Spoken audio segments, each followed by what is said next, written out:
Hello, in this video I'm gonna show you how to change the floor cleaning pattern on your ROBOROCK Saros 10R.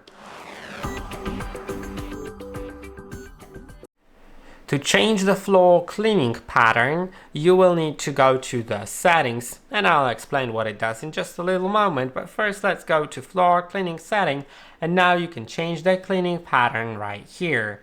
Now you can set it to smart, which means the robot will clean the floor along the relatively longer side of each room to optimize cleaning efficiency, which means it will just make the cleaning quicker and more efficient and more precise.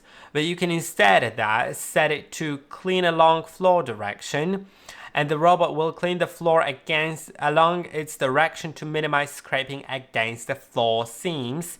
But you need to set the floor material for this function to work in map editing. If you don't know how to do it, there's a video about it.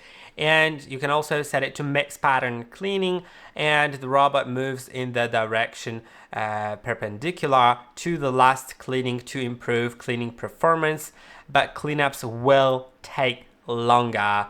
Yeah, so that is basically it. I'll leave it on smart, and that's it. I hope that this video was helpful. Don't forget to like and subscribe, and I'll see you in the next one.